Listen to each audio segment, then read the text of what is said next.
Hey, I'm Dr. Ariana Demers. I'm an orthopedic sports medicine surgeon, and I have successfully integrated orthobiologics into my busy practice so that I can provide a continuum of care and treat patients who are in the gap. The gap is this gray area in orthopedics where standard conservative treatments have not been effective, but surgery may not be warranted.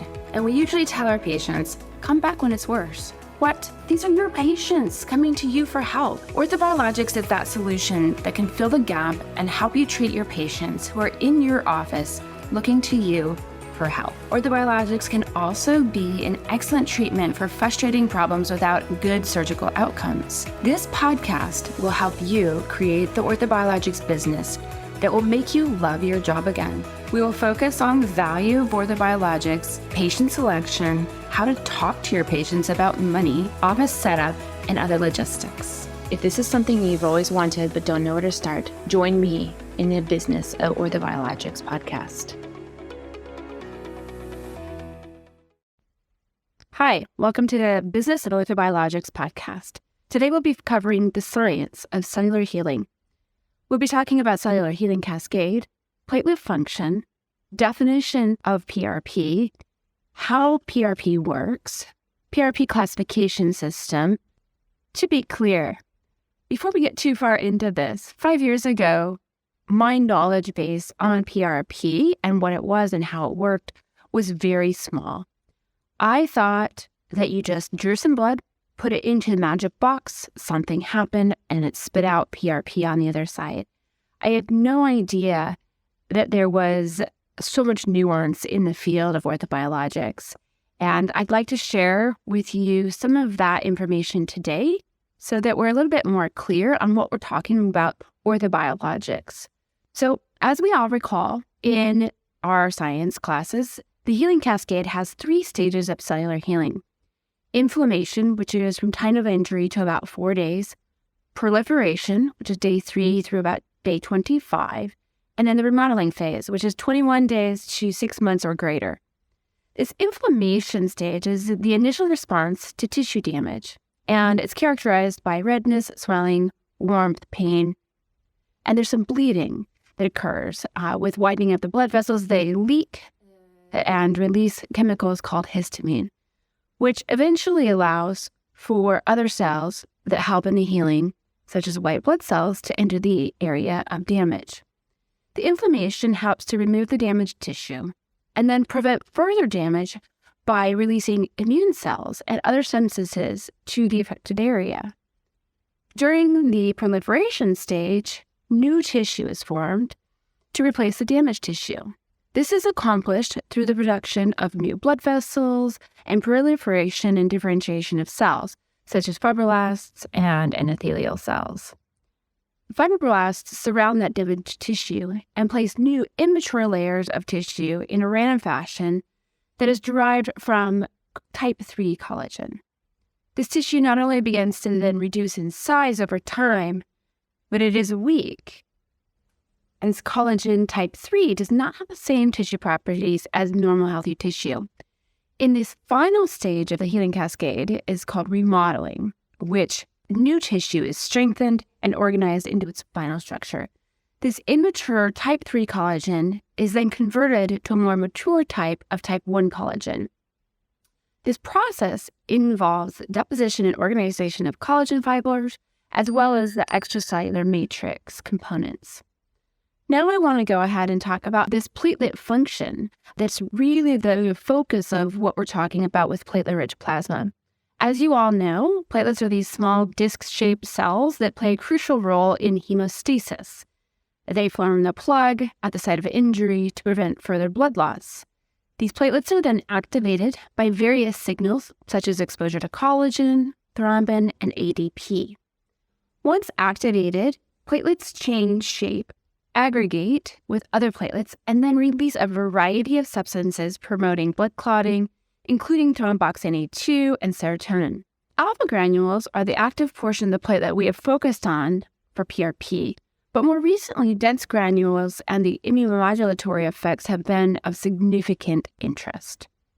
So when we talk about alpha granules, these are small membrane-bound organelles within the platelets that contain a variety of proteins and other molecules involved in hemostasis, inflammation, and repair. They contain a plethora of growth factors and mediators in their alpha granules, such as platelet-derived growth factor, transforming growth factor, beta, and vascular endothelial growth factor. They also have cytokines, chemokines, and adhesive proteins that help regulate inflammation and wound healing. When they're activated, the contents of the alpha granules, as well as dense granules and lysosomes, are released into the surrounding tissue to promote platelet aggregation and wound healing. So, how does this work together? As we know, these PDGF initiates callus formation via chemotaxis, mitogenesis, and fibroblasts and chondrocytes, along with chemotaxis of the mesenchymal stem cells. The promotion of the endothelial cell proliferation by PDGF also has an important role in angiogenesis, or making new blood vessels. VEGF is involved in neovascularization through its strong endothelial chemokine and mitogenic properties. TGF-beta is also well established as a promoter of chondrogenesis, and this also stimulates osteogenic MSC-differentiated and undifferentiated mesenchymal cell proliferation. It regulates mitogenic effects on the other growth factors, and it inhibits macrophage and lymphocyte proliferation. The FGF family is also involved in multiple biologic processes, include osteoblastogenesis, growth and differentiation of chondrocytes and MSCs. IGF regulates the proliferation and maturation of these chondrocytes, and IGF-1 may downregulate expression of the programmed cell death 5, or PDCD5, and thereby inhibiting apoptosis of osteoarthritic chondrocytes, as seen in arthritis. When looking at what other molecules and growth factors and chemokines come from platelets, we want to talk about ADP, which is adenosine diphosphate, ATP, adenosine triphosphate, TNF-alpha, or tumor necrosis factor, serotonin, von Willebrand's factor, PDGF, which is platelet-derived growth factors, transforming growth factor, VEGF is vascular endothelial growth factor, FGF, fibroblast growth factor, EGF is epidermal growth factor, CTGF, connective tissue growth factor, HGF, which is hepatocyte growth factor, KGF is keratinocyte growth factor, IGF is insulin-like growth factor, TIMP, or tissue inhibitor of metalloproteinase, MMPs, which is matrix metalloproteases, F, which is a coagulation factor, beta-thromboglobulin, neutrophil activating peptide, macrophage inflammatory protein, stromal cell-derived factor, factor C, which is a complement protein, and immunoglobulin. So these are all growth factors and stimulating factors that are active in platelet degranulation. These substances act by converting platelet activation and thrombus formation.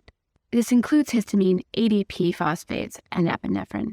It's also worth noting that several of the constituents are capable of modulating the immune system cells. Particularly, platelet ADP is identified by dendritic cells, leading to an increased antigen endocytosis. Dendritic cells are vital cells in T-cell immune responses and navigate the protective immune response by linking this innate and adaptive immune systems. T-cell migration and differentiation of the monocytes into dendritic cells are stimulated by other platelet-dense granule constituents such as glutamate and 5-HT.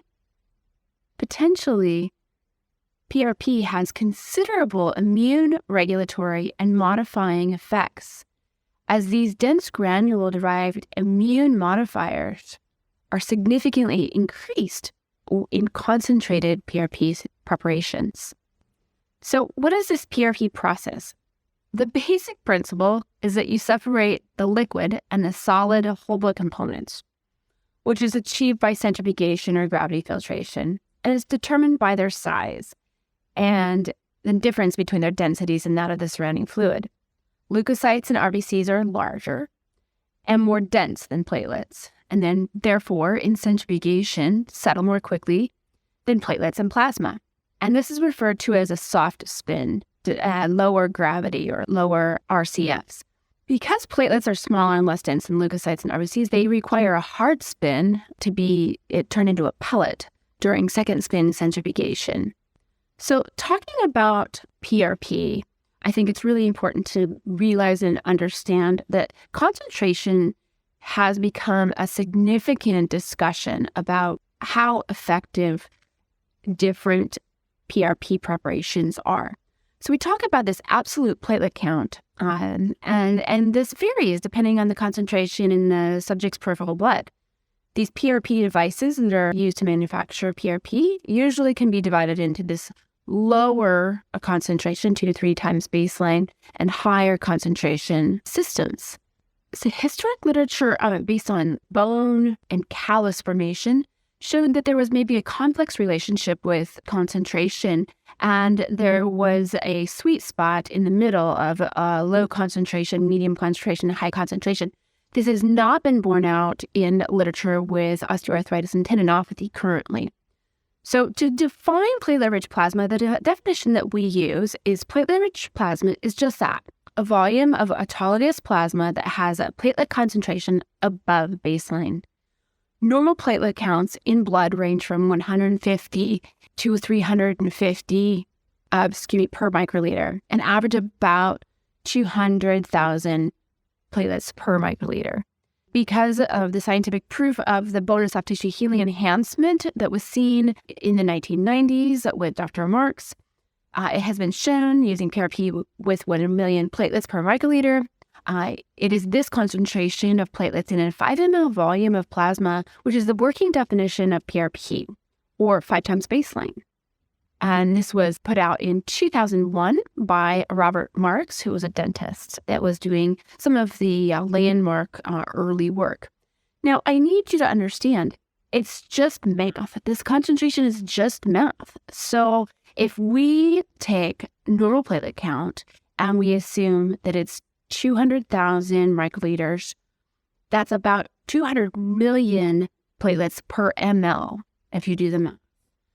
And then we say PRP is between 3 and 5 times baseline of the platelet count for that individual, which bears saying that we need to know what that platelet count is. So this is a concentration of at least 1 times 10 to the 6 platelets per microliter.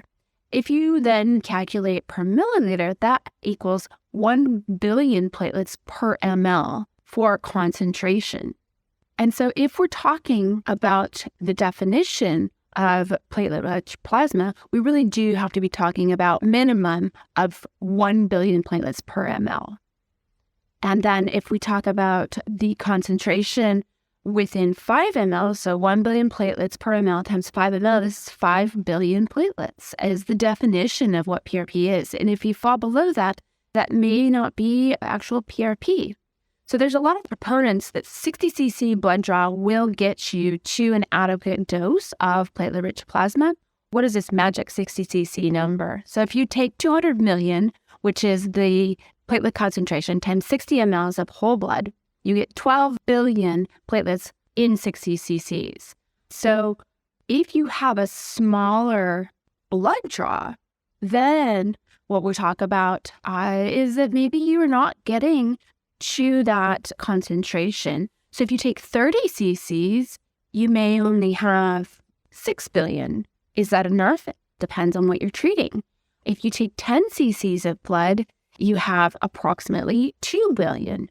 And really, that does fall below that definition of Dr. Marks of actual PRP. So recent data shows that there's efficacy for NEOA with a total platelet dose of 10 billion. And recent data looking at tendon applications in rotator cuff shows a total platelet dose of 5 billion as an efficacious dose. So what about the white blood cells? There's all this talk about leukocyte rich versus leukocyte poor. And I do think we have to be clear as to what we're talking about. So white blood cells can be classified into further separation of neutrophils and monocytes. or macrophages and lymphocytes. So we know that neutrophils are phagocytic and contain over 40 hydrolytic enzymes. Their activation leads to phagocytosis of debris, release of oxygen-free radicals, and proteases. This release of toxic molecules from the neutrophils can lead to secondary damage in tissues. And so we do talk about neutrophil depleted as a type of platelet-rich plasma or leukocyte poor. Macrophages are the tissue form of the circulating monocytes, and their role is to remove debris, and they are primarily phagocytic. However, they also have a role in balancing the pro-inflammatory and anti-inflammatory aspects of healing depending on their conformation of M1 versus M2. And that is a theory or a thought on how platelet-rich plasma can actually become anti-inflammatory is by tripping this conformation from an M1 monocyte to an M2 monocyte or macrophage. There are some classifications when we're talking about PRP, and I do think if we're going to be doing research, and even if you are documenting use of platelet-rich plasma in the chart or in your office, it bears at least classifying what type of PRP you're using. So the initial one was the EarnFast, which just identified is it leukocyte poor versus leukocyte rich, and is it platelet-rich plasma versus platelet-rich fibrin. The second one was the PAW, which counted platelet activation in white blood cells, and it started to delineate, was it below baseline, was it above baseline, was it greater than 1.25 million, and then talking about white blood cells, total neutrophil count, less than, equal to, or greater than baseline. The PLRA system is platelet, leukocyte, red blood cell, and activation. And this just discusses the number of platelets, number of leukocytes, what is the contamination of red blood cells, and was it activated. The DEPA talks about dose, purity, platelet count, and activation. And this is total platelet dose as well as purity or percent recovery with red blood cell contamination, actual count of the platelets, and was it activated. The most recent is this MARSPIL, which is method, either mechanical or hand processed, activation, red blood cells, type of spin, platelet concentration, was image guidance used, leukocyte status, and was it activated. So there's no one single classification, but it does bear in mind that we do have to know a little bit more than, is it just PRP? And is it just leukocyte rich versus leukocyte poor? And so I did want to bring all of these items to the forefront of your mind and share with you a little bit more in depth, that it's not just a blood draw, put it in this magic box, and then pixie dust comes out the other side. And so there is some nuance to it, but honestly, it definitely is attainable. Thank you so much for joining, and we'll see you in the next episode. Have a great day. This has been the Business of Orthobiologics podcast. Thank you so much for joining us today. If you want to know more, please join us on the website prp-now.com and click on the free masterclass. Also, don't forget to subscribe to this podcast to get more guidance on integrating PRP in your busy practice. Bye for now.